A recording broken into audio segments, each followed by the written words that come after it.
Hi guys, my name is James Strong. I'm a software engineer at Sports Engine, and this is about how I feel right now.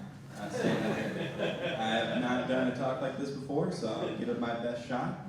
But today I'd like to talk a little bit about this woman very interested in her computer.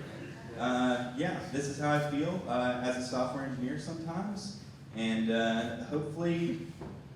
Yeah, this is also sometimes when I'm trying to debug things or have a problem. Yeah, it's a tough world out there, but you know what? I say listen from different sides of your ears. And it's extremely helpful.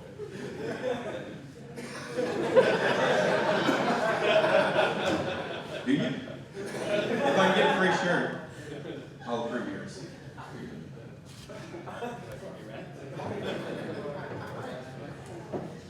Hi everybody, we're going to talk about DevOps for mainframe. Well, that's a natural thing to do, right? And we all get excited when we hear about mainframe and DevOps in the same sentence. It shouldn't stress you at all, you know both of those things very well.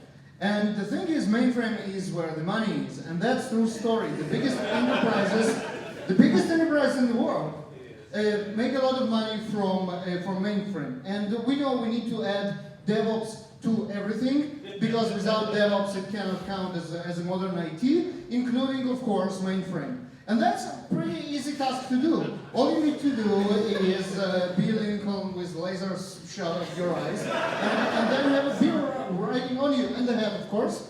And the thing is, mainframe is simple. It's like, as I mentioned yesterday, no ops. There is just, this box with machine code running, and it cannot be any complicated, and that's proof, right? You usually don't understand anything about the simplest technologies out there if you show the. And yes, hipsters are the perfect people to implement DevOps for mainframe, just because hipsters are the ones alive. Sometimes you're like super angry about that deploy you just shipped because it just broke everything and it blew your mind at like how much of a catastrophe that was. You just have no idea how it could have failed so miserably. It looked perfect in staging. And now you just have to plug in this USB stick and then that's going to solve all of your problems.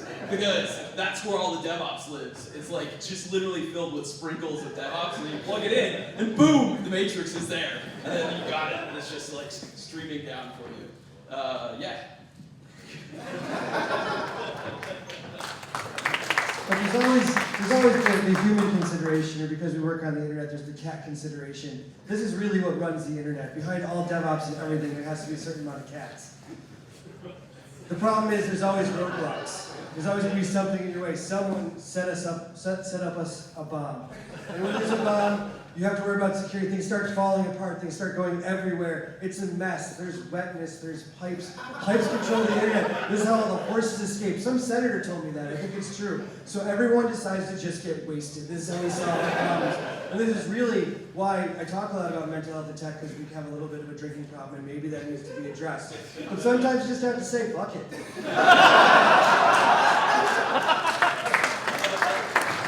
Segways are everything. So this was the perfect operating system to run your DevOps on. I don't know how often you have the opportunity to reboot this and patch it, but it's really great. And this is what happens at night for the people who are doing DevOps. Shall I actually make this thing go? Slide. And I will now log in. I can. This is his password. It's actually 1234 password. He's qualified to be the press secretary. Okay, so if you first don't succeed logging into this laptop, this is what you should do. So this is really good that people doing cross-stitching. So if first you don't succeed, you should, you really don't want to hug Richard Stallman. Let me just tell you from experience, having been at conferences with him, you surely don't want to hug him. But he's certainly a cuddly guy. It is important It's important when deploying to make sure that you add a little bit of DevOps in order to give it that extra spice. So management can feel confident in the direction that they are leading you in, however you got there. and just kind of dealing with the infrastructure that you find in place. Sometimes when dealing with DevOps, business teams, it is about really just getting the fight out, and sometimes it's really about enterprise cloud strategy and being buzzword compliant. So as you're working on buzzword compliance, no matter who your vendor is and how they draw things, at least you can kind of figure out, maybe go back to a makefile. We've heard a lot of talks today about makefiles. So if you've ever dealt with makefiles, spaces and tabs are important. We're talking simplicity, and clearly this is the right diagram for simplicity in terms of cats, because we all love cats. And look, he's got a helmet because you never know what's going to happen. Something's going to fall on you, usually something from management, and you gotta cover your head or behind or something like that. Yeah, of course, we're always striving to get better and better, improve our skills, and this is what can happen when you keep working hard at becoming that special, magical rainbow unicorn. I know someone's supposed to be a rock star or a ninja, but I guess unicorn is kind of the thing. So apparently, I'm done. Yeah, so obviously all bad things must come to an end. The challenge is getting your good things to become good enough with DevOps to become bad things so that you can retire them and build new good things. Wow, I was not ready for that one. I'm going to tell you about Bob. Bob and Jill had a really bad day talking to the kindergartners who packed those. Especially the Russian in the back with the headset. I don't know.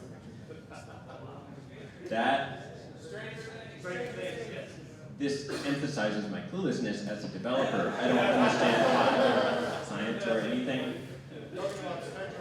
Speaking of Stranger Things, if you're not running on IBM and you don't have the little R circle, you obviously are behind on your buzzword compliance. What? Wow, this is harder than I thought. Yeah, DevOps and Agile are not the same thing, but Linux is the same thing as everything, and that's all we really needed to know. I hate interrupting you.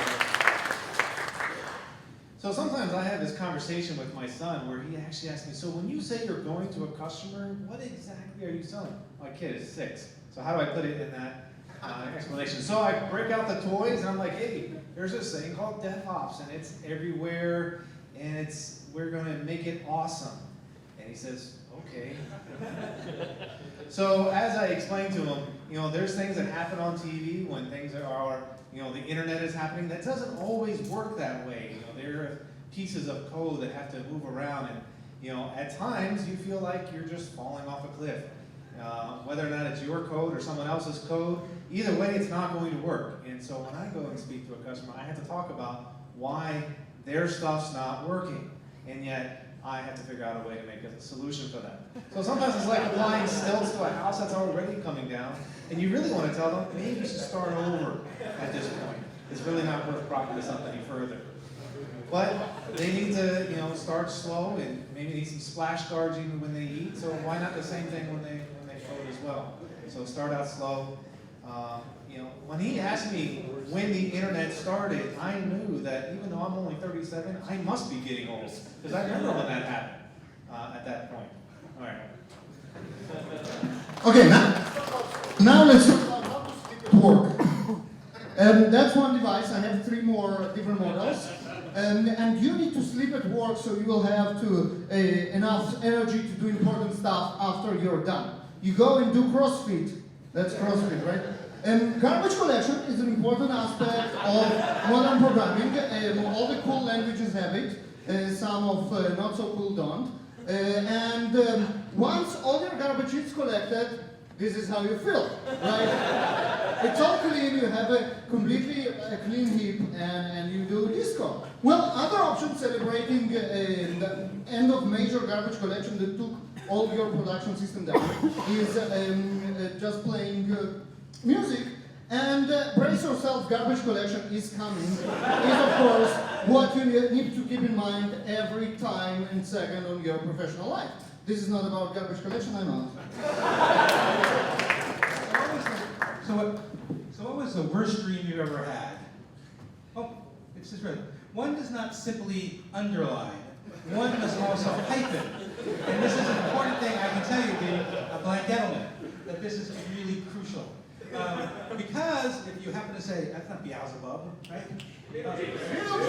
Beetlejuice! Beetlejuice, so sorry. So if it is Beetlejuice, well, I don't have to talk much about this because that's a really good segue. Living Undead is really an excellent segue. So if you're forced to live with that sort of stuff, you might as well go get yourself a typewriter with primary colors and just start banging on it because it's going to stay up a little longer than that. And this is what happens when you've been at work too long and you really just have to let people know that you gotta let off some steam because you were just dealing with some Oracle server that you have to party. I feel like this one must be up more than once. I guess that's the end of it. It's just on repeat. Crush. Crush. Okay, that's all.